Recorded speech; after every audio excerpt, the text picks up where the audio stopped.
Ćao ljudi, dobrodošli. Današnji live sam posvetila jednoj meni jako važnoj temi, oko koje sam zapravo i formirala i ceo program i ceo ovaj profil na Instagramu. Ta tema se nekako stalno prožima. A to je ono što sam uočila u praksi je da sindrom dobre devojčice je upravo onaj koji nas čini da se osjećamo nedovoljno dobrom i neadekvatnom kada postanemo mame. I sad, ja sam dugo mislila da je to moja priča i još nekih mojih poznanica, a onda kada sam počela da radim i počela da uviđam koliko je ta neka nit koja se prožima, taj osjećaj nedovoljnosti i konstantne potrebe da budemo sve bolje i bolje, zapravo nešto što nas koči da budemo najbolja moguća verzija sebe. I voljela bih da probam da pomognem što većem broju vas da napravite tu paralelu kako taj osjećaj koji smo mi nekada davno pokupile da šta god mi radile nismo dovoljno dobre i da treba još i da treba bolje i kako sam ovo zeznula i taj unutrašnji kritičar koga nosimo sa sobom, kako se on na podmukle načine uvlači i u naš odrasli život i pogotovo u naše roditeljstvo, zato što je roditeljstvo zapravo nešto gde smo mi i najranjiviji, gde nam se sada ponovo i vraćaju ti neki osjećaji iz detinjstva, jer naša deca bude u nama te neke zakopane emocije, potisnute s jedne strane, a s druge strane imamo tu potrebu i želju koju smo zapravo nosile celog života da se stalno dokazujemo, da stalno u nečemu budemo dobre i neretko smo to uradile u našim karijerama i na raznim nekim poljama, onako uradila sve po PS-u, sve kako treba, a u celoj priči gde sam tu ja. I baš mi je nekako velika želja i to radim i na coachingu kada pričamo konkretno o vašem detinjstvu, konkretno o vašim očekivanjima koje vi već sada imate od sebe samih. Znači to su neka očekivanja ne nužno od roditelja, ali i od kulture kao takve gde se od nas u našim generacijama, od devojčica očekivalo da budu dobre, poslušne, razumne, gde im nije bilo dozvoljeno da se ljute, gde im nije bilo dozvoljeno da prave greške, da su kritikovane i tako dalje i tako bliže. I onda, pošto nas je to jako bolelo kada smo odbačene i neprihvaćene kada nešto pogrešimo, onda smo napravile te mehanizme odbrane, taj čuveni ego, da zaštiti to unutrašnje dete od toga da nam stalno govori nemoj da pogrešiš, hajde, budimo dobri, evo, i onda krene škola i onda dobijemo neku peticu i onda budemo pohvaljeni pa nam se to dopadne i onda prosto počnemo da primećujemo da kada nas hvale, znači kada uradimo nešto dobro, dobijemo pohvale i dobijemo tu prihvaćenost u odnos, koja je svakom detetu i svakom ljudskom biću jedna od primarnih potreba da bude prihvaćeno u odnos, a kada nešto griješimo i kada nismo dobre, da smo odbacivane. I mi ne možemo da krivimo nikoga, ni sebe, ni druge, zašto se to tako desilo. Znači, uopšte se ne radi ovde o krivici, ovde se radi o odgovornosti i radi se o osvešćivanju da imamo taj neki unutrašnji mehanizam i tog unutrašnjeg kritičara i da možemo na tome da radimo. Znači, uopšte se ne radi o tome da mi sada treba da, kada osvestimo i vidimo šta se tu dešava, da odjednom na silu pokušamo da se menjamo, nego treba polako da počnemo za početak da primećujemo kada je taj naš unutrašnji kritičar se javlja, kada nas tera da mislimo da nešto nismo dobro uradile, da smo mogle bolje, da smo mogle više, a da Bog, mislim, sa decom i kućom i poslom i svim ostalim obavezama uvek može više, znači to što nije sporno. Ali evo, dala bih vam jedan predlog kako da već danas razgovarate sa svojim unutrašnjim kritičarem, a to je da ga primetite, da mu kažete ok, znam zašto si tu, znam da misliš da me štitiš, ali ja sam sada odrasla i ja sada znam da sam dovoljno uradila. I možete da se naterate na neki način da umesto da verglate misli šta sve nisam uradila kako treba, da bukvalno date sebi zadatak da na kraju svakoga dana navedete 3-5 stvari, a verujte mi kad krenete nabrajate bit će ih 55, da počnete da osvešćujete šta sve jeste uradili kako treba. I da na taj način hranite pozitivan narativ u celoj priči, umesto samo da hranite ovaj negativan, jer kad mu dajete prosto više materijala, on nastane više da vergla. I meni je ta tema onako jako ranjiva, zato što obično su te dobre devojčice, štreberi, koje žele da urade sve kako treba, su ujedno i mame koje se najviše trude. I to su ujedno i mame koje se najviše informišu. I to su ujedno i mame koje najveće i pomake naprave. I onda me prosto boli kada vidim da umesto da se pohvale koliko su napredovale i dokle su stigle, one sebe još više bičuju što nisu postigle još više.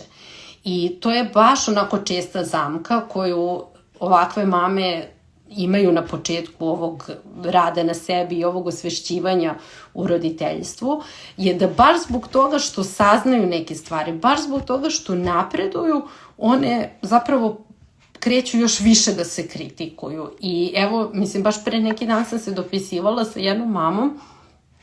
koja je, mislim, bukvalno kao da je iste reči izgovarala kao što sam ja izgovarala svojevremeno, da kada smo i ona i ja, kada smo dobile drugo dete i kada smo videle šta smo sve i kako radile sa njim od samog starta, sad kada znamo ove neke koncepte, je počela da nas peče savest zašto to nismo uradile na vrijeme sa prvim detetom. Jel vidite koliko je to ludo? Mislim, ja sam to radila, ja stvarno to nema problem da javno priznam, da umesto da pohvalim sebe, pa vidi, ipak sad ovo znam, ipak radim drugačije radim i sa tim prvim detetom, ali ja umesto da kažem sebi da, ekstra, baš sam napredovala, baš ono se vidi razlika od pre 2 godine i sada, ili od pre 2 meseca i sada, ja se jedem i grize me savest i krivica neka silna zašto to nisam uradila mnogo ranije. I svesno roditeljstvo mi je tu mnogo pomoglo da naučim da prihvatam stvari takvima kakve jesu. Jer mi ne možemo da znamo zašto se nešto desilo baš tako kako se desilo i ne možemo da znamo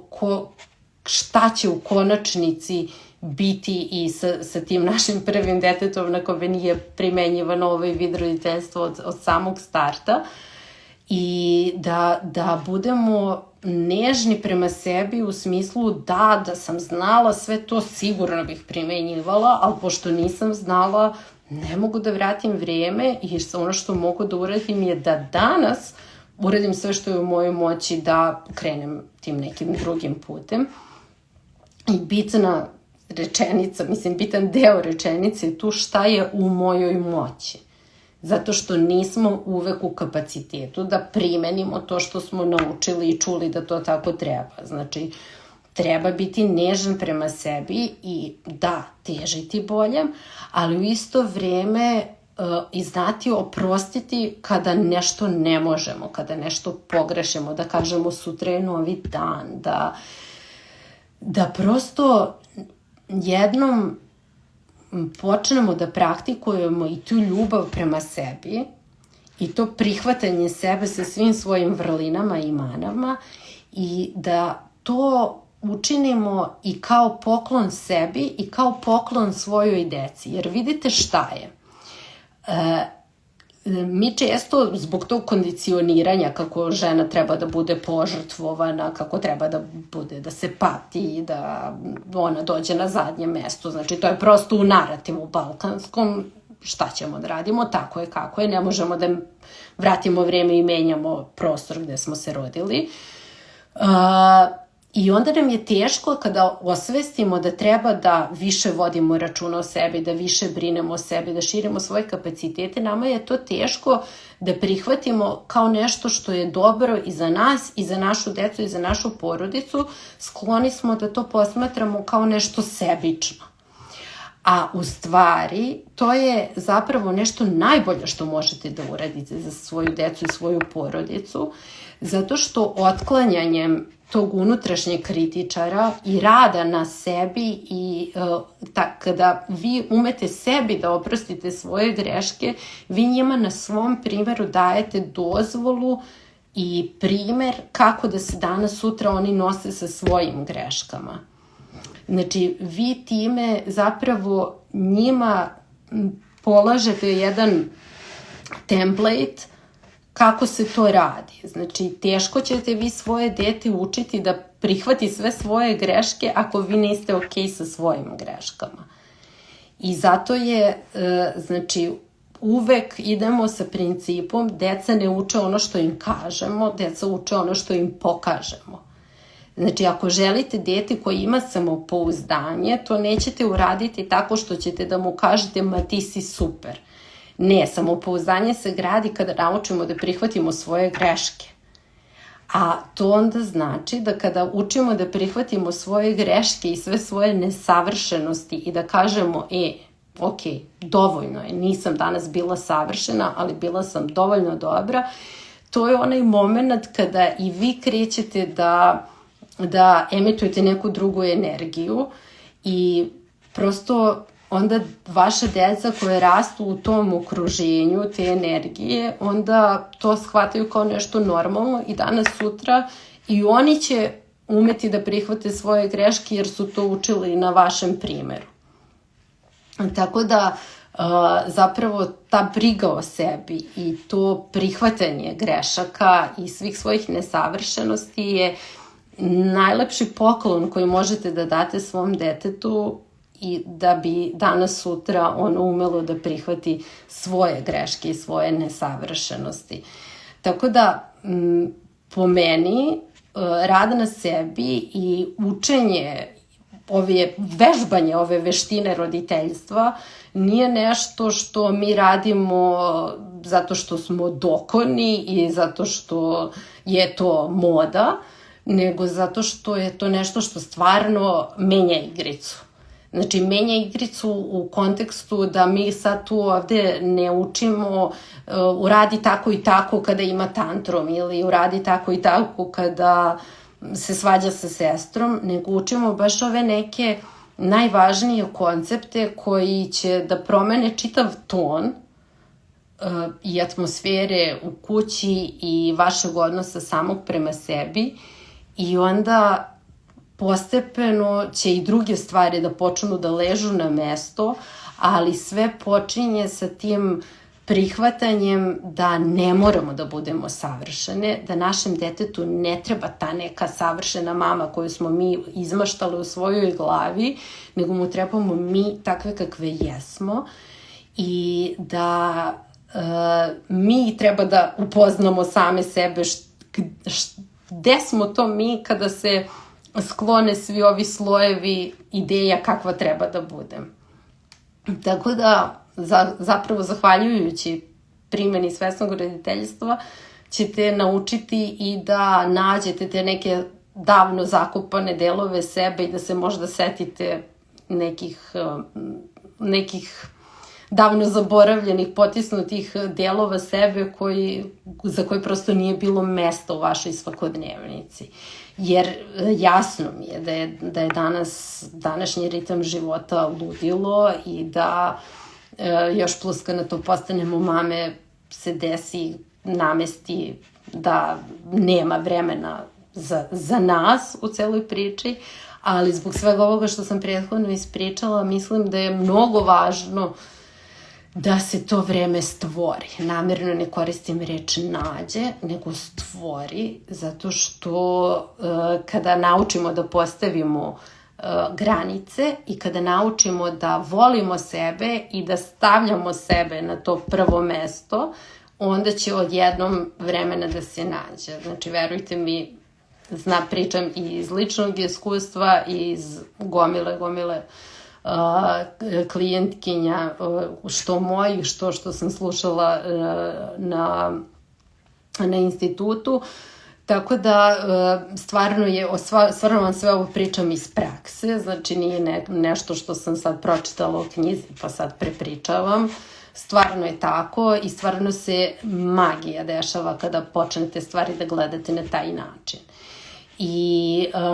moj način je bio što sam krenula na psihoterapiju, što sam čitala brda i brda knjiga i evo ako će samo jedna od vas, zahvaljujući tome, krenuti na terapiju, meni je i to uspeh. Znači, uopšte mi nije ideja da ja sada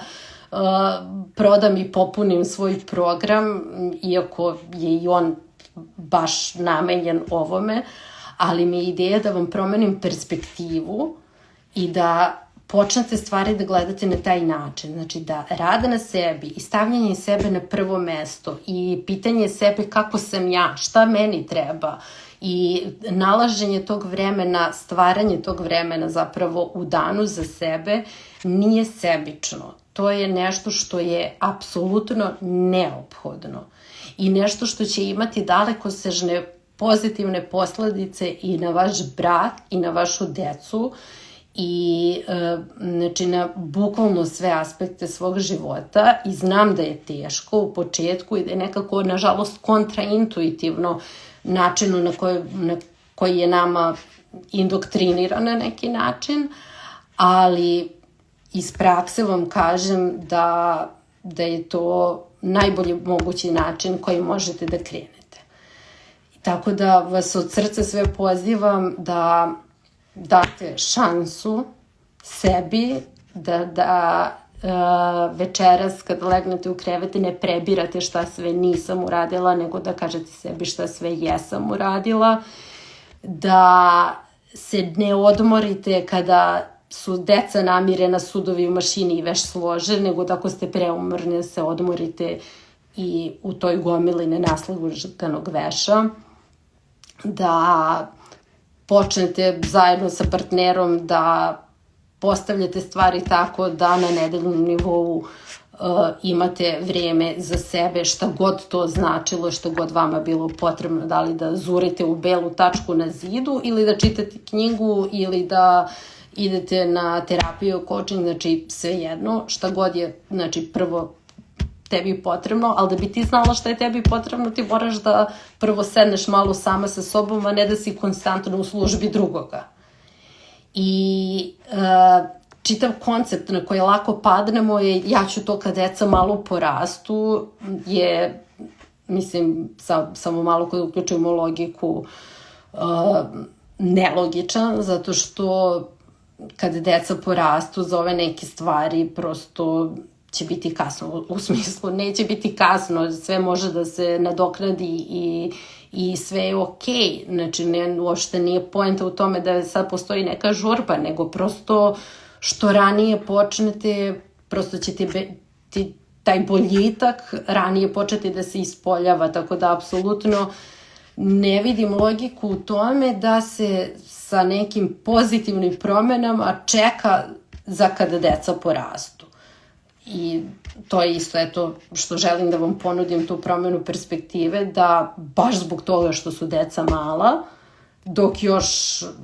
uče od nas, dok još uče po modelu, treba da im modelujemo to da mi brinemo o sebi, da prihvatamo sebe takve kakve jesmo,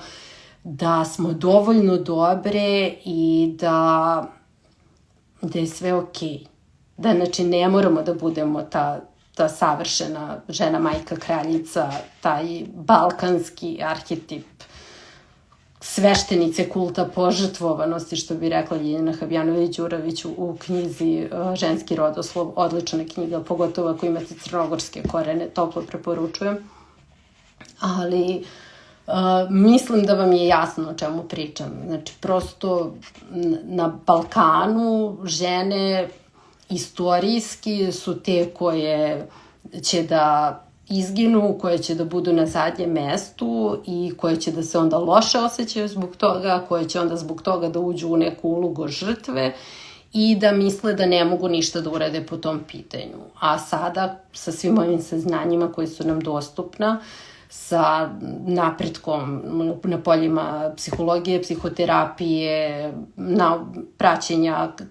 kako takav način, kad je majka takva, kako to utiče na decu. Znači, to ne donosi dobro ni takvoj majci, a boga mi ni njenoj deci. Tako da, eto, ako vam je trebala dozvola da počnete da brinete o sebi, ako nećete zbog sebe, uradite to zbog svoje dece. Tako da, toliko od mene za večeras. Možda sam pričala brzo, ali ovo je nešto što je meni stvarno stalo da nekako dopre do što većeg broja mama, zato što, evo, ako je jedna od vas večeras promenila perspektivu i joj je onako pročitala na 654 mesta kako treba da brine o sebi, ali je to nekako uvek se završavalo na odlasku kod frizera i lakiranju noktiju. Ja bih malo da podignem igricu na viši nivo i da kažem da to treba da bude kontinuirano vreme za sebe, koliko god je moguće na nedeljnom nivou, koliko god je moguće sedenja sa sobom, upoznavanja sebe, rada na sebi, znači, ako treba, kažem, uzurenje u jednu tačku, ali samo da nismo na zadnjem mestu, zato što to nikome neće dobro doneti. Ni vama, ni vašoj deci, ni suprugu, ni široj porodici, ni društvu kao takvom. Znači, stvarno, niko nema koristi od preumorne mame, znači pehar za najumorniju mamu godine ne postoji, ne dodeljuje se, tako da slobodno odmorite malo, slobodno uradite nešto za sebe, slobodno pročitajte knjigu, idite u šetnju, idite na kafu sa drugaricama, znači šta god vam je potrebno i dugo želite i dugo govorite sebi to ću kada se ovo sredi. Ovo je vaš poziv da ne čekate, da gledate kako da uzmete tu stvar u svoje ruke, da prestanete da igrate ulogu žrtve, kao da je to nešto što se vama događa i da prihvatite odgovornost da za svaku situaciju u kojoj se nalazimo sada kao odrasla osoba, ne kažem kao dete, ali kao odrasla osoba za svaku situaciju u kojoj se nalazimo, mi imamo barem 50% učešća u toj situaciji. Tako da ta preopterećenost i to sve, to je sve realno, ja to sve znam i sve to okej, ali ne kupujem da ne može apsolutno ništa da se uradi po tom pitanju ako odlučimo da uzmemo stvar u svoje ruke, odgovornost u svoje ruke, ne iz neke bahatosti, daleko od toga, ne iz sebičnosti, nego iz ljubavi. Iz ljubavi prema sebi. Mislim, kako ljubav prema sebi može da bude loša? Kako smo mi kupili priču da ljubav prema sebi može da bude sebična i loša stvar? Znači, eto, za kraj stvarno pitanje nad kojim svi možemo da stavimo prst na čelo, kako je to logično, kako je okej da za sve drugo imamo vremena, da sve drugo može, a mi ćemo onda šta? Da se probudimo sa 50 u menopauzi kad deca porastu i odu od kuće i da se zapitamo da nam je prošlo prethodnih 20 godina. Tako da, eto, ne bih da mračim sada, trebalo je da bude osnažujuće, ali, eto, ako nekome treba wake up call i te vrste, dobrodošli. Tako da, mnogo vam hvala svima koji ste bili uživo i hvala svima koji gledaju naknadno. Čisto pišite mi svoje mišljenje na ovu temu, ako sam vas istrigerovala nečim što sam rekla, ni to nije loše. Zato što svaki trigger, pričali smo pre neki dan o tome, je nešto što je u vama i nešto što je opet neki znak da tu nečeg ima. Tako da nemojte da držite taj trigger u sebi, pišite mi slobodno, javite se, možemo da zakažemo besplatnu konsultaciju, da o tome razgovaramo. Tu sam stvarno, kao što vidite, baš imam veliku želju da oko toga pomognem i da što više se mama osvesti, da postoji ta korelacija između sindroma dobre devojčice, tog osjećaja da nisam dovoljno dobra i činjenice da onda kad ta nikad dovoljno dobra devojčica postane mama, a trudi se, a želi, bukvalno začarani krug i propast u najavi. Tako da hoću da vam kažem da na tome može da se radi, i da je život mnogo lepši i lakši kada se na tome radi i kada počnemo da volimo sebe i da nalazimo vreme u danu svom za sebe. Eto tako, toliko od mene večeras. Pretpostavljam da ste svi kući sa svojim porodicama, tako da uživajte. Želim vam da lepo provedete i sutrašnji dan. Pa se onda vidimo sa novom temom. Ako imate neke želje i preferencije, pišite mi. Ja imam neke u planu, ali ako hoćete nešto preko reda, tu sam. Eto tako. Važi, ajde vidimo se. Ćao!